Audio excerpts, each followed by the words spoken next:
Hey, it's good to have you here today. We are back at my desk, actually, which isn't nearly as messy as it usually is. I think I'm kind of digging myself down into my piles. We've been kind of out on location the last few weeks, so I welcome you back to my desk.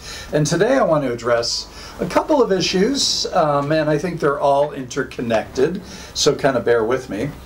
If you know me or you've ever followed me, especially on sermons or you've read anything I've written, you've probably heard the name Jada DeWalt. She's a 30-year-old, I would call her an influencer.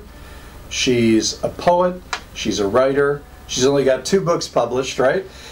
Chasing Desdemona, and the other is called The Shades of the Soul. And I've read both of these books, and Jada's books have really impacted me. She celebrates her shadow side. She's not afraid to talk about her shadow side. She's authentic, she's real, she's raw. And this is one of my very favorite statements from Jada in her book, The Shades of the Soul, and I'd like to share this with you. She says this. She says, to be deeply loved means a willingness to cut yourself wide open, exposing your vulnerabilities, hopes, hurts, fears, and your flaws. Hiding behind the highlight reel of who you are is the real you, and that person is just as worthy of love.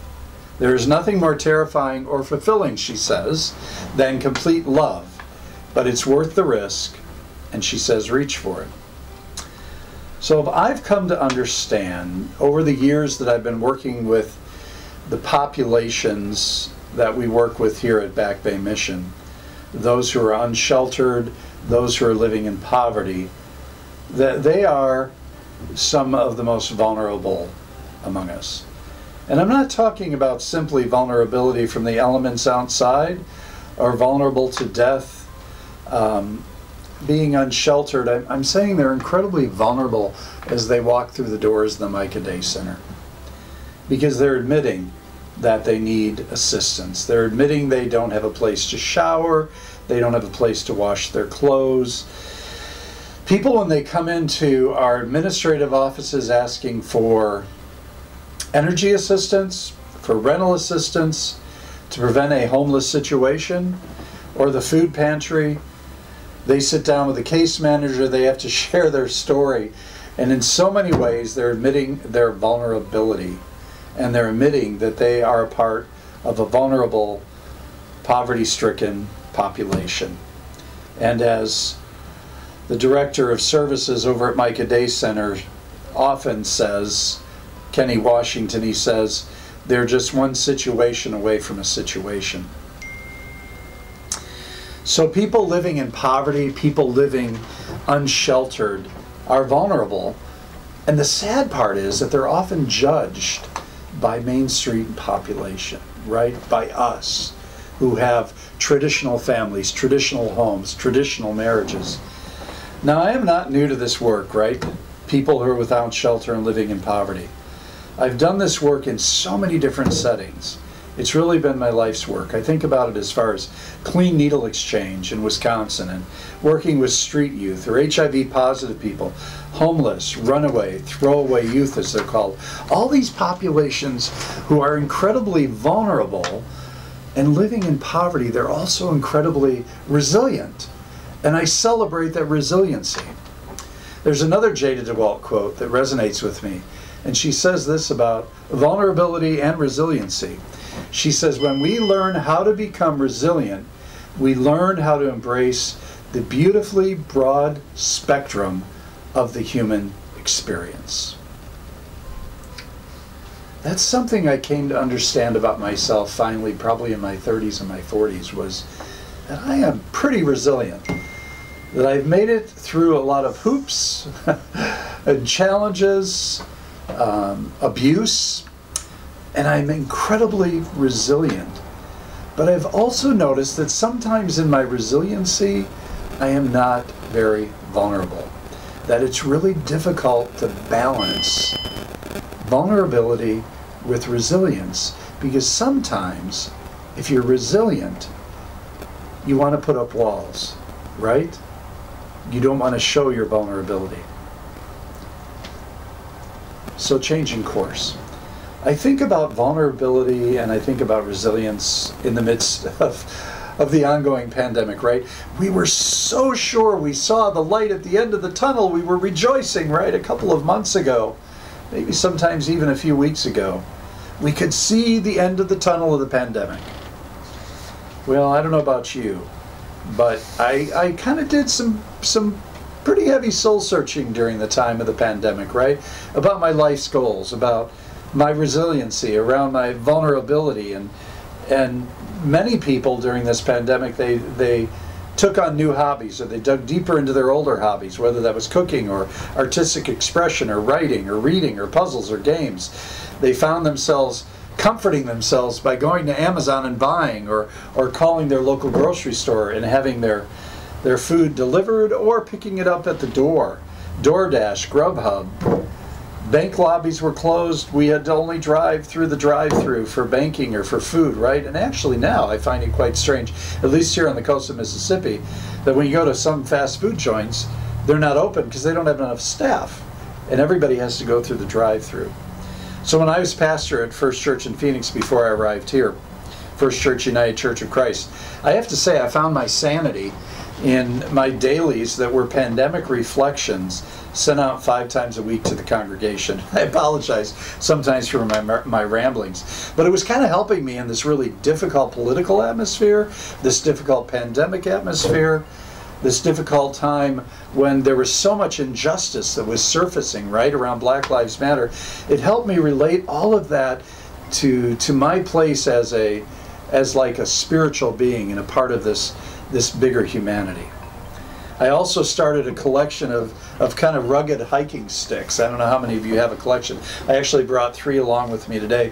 This is my favorite one, which was created for me by some indigenous folks, right?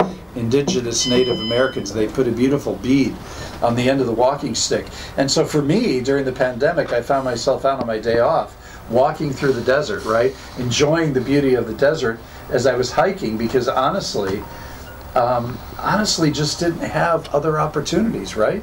To kind of get out in the world. And so I separated myself and I isolated myself when I was able, kind of out in those hiking areas. I spent a lot of hours with friends and families at First Church who had COVID or had family members who had COVID, supporting them. Did a couple of social distance tiny weddings out in the courtyard for queer couples. Did some small celebrations of life if people have passed from COVID, especially for the Navajo Nation. Small backyard memorials, right? And celebrations of life. And I must say, with the news of the growing infections and Delta variants, it's exhausting for all of us, right? It seems like the end of the tunnel is incredibly obscured. And we're talking about masking or not masking. It seems to continue to divide us, vaxxers and non-vaxxers. And what do we believe about science, and what do we believe about the medical professionals? And I find myself right now on the phone a lot with Memorial Hospital, an individual by the name of Marcia that I want to give a shout out to, because she's been helping me kind of understand how we need to protect our staff and our guests here at Back Bay Mission.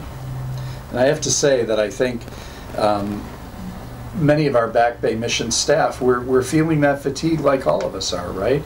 We're tired, we're exhausted dealing with the virus, the effects of kind of this last political cycle, and sometimes this justice work that we do here at Back Bay becomes a bit more challenging. But I also want to talk about the fact that folks here on the coast of Mississippi, they are a resilient crew of folks. They are pretty amazing. It's something I've learned in my 5 months here. Through the pandemic, through the hurricanes, through this heat, through this humidity, this is really home for me. And the folks in southern Mississippi on the coast, they take care of each other. They help to rebuild their lives after hurricanes and floods. And I think that's going to be true following the pandemic too, right? That here on the coast, we're going to rebuild. I think throughout America, for me, the hope is that we rebuild and that we start getting the message about poverty and about injustice and about inequities in our healthcare system and just in our world in general. And we see the intersections and we begin to reclaim resiliency and authenticity, and we begin to to listen to each other. And in closing today, I want to share one more story of authenticity and resiliency, because that's what I feel is really important for us right now. And I want to give a shout out to Bob Moses, who passed away this past Sunday. I had a chance to get to know Bob Moses through the Veterans of the Mississippi Civil Rights Movement gatherings at Jackson State University in Jackson, Mississippi. I attended those for several years. Bob was an extraordinary man. He was resilient, he was authentic, he was vulnerable, and he just didn't give up. And he didn't see the need to have the limelight. When Bob Moses would get up to speak at these gatherings, he didn't really want to draw attention to himself, but he drew attention to the other individuals that walked alongside him that were a part of the civil rights movement back in the 1960s. He developed quite a reputation, right? And he was written into a lot of history books, and he certainly isn't as famous as several civil rights workers, but he very much did his part. And he left New York to come down to Mississippi to get people registered to vote. And he became a huge advocate for science in schools, because he believed education was the way to growth, was the way to move out of poverty, was the way to move into being equitable and being on the same level, right? Is get an education. And so for many years he helped people register to vote here in the Deep South. He was a part of the SNCC, which is the Student Nonviolent Coordinating Committee, that focused on voter registration throughout Mississippi. He was the director of the Council of Federated Organizations. That was another group in the state of Mississippi that really moved the whole civil rights forward. And I think Bob Moses himself would say, you know, if there's one thing we kind of didn't really get to move the needle on in this country, is he said we changed laws in Mississippi, we changed laws throughout America, but he said we didn't change hearts. We didn't change hearts. And if we're going to have laws that change, we got to have hearts that change, right? And so I would encourage you, in the spirit of Bob Moses, and in the spirit of so many civil rights workers and people that are working for equity and justice today, especially throughout the pandemic, right? These resilient, vulnerable people who share who they are, who work from the place of love and compassion and mercy and justice in their hearts, that are incredibly resilient, that keep on keeping on. Just think about those folks on this leg of the journey, especially as we're faced with this pandemic. I think in certain respects, folks, we need to be more vulnerable than ever. We need to share from our hearts, and we need to kind of share from our own experience. And if we're on differing opinions, and we're vaxxers or non-vaxxers, or we're mask wearers or not mask wearers, let's listen to each other and try to find the truth, right? Stop taking TikTok and Facebook for our truth, but listen to people in the medical field. And we know this is changing. We know that the pandemic, right, is changing before us. And we're learning how to deal with it. So wear your mask for the sake of the other. Get vaccinated for the sake of the other, not just for yourself. You know, we're so individualized and we're so concerned about our individual rights in this country, but what about our communal rights as a community? So I would suggest searching deep into your heart and look at those roadblocks that might keep you from really experiencing love and compassion and mercy, and keep you from living from a place of heart. And I want to close with those words from Jada that I began with. She said, to be deeply loved means a willingness to cut yourself wide open, exposing your vulnerabilities, your hopes, your hurts, your fears, and your flaws. And she says, it's worth the risk, and reach for it. And I would encourage all of us, and that includes myself, because sometimes I can be pretty shut out to the other side, whatever the other side is, right? But it's about coming into the center, exposing our vulnerabilities, our hopes, our hurts, our fears, and our flaws, and then finding our common humanity based on that vulnerability, but also based on that resiliency that we have together as human beings. So be vulnerable this week. Continue to be resilient, knowing that we are a part of this incredibly broad spectrum.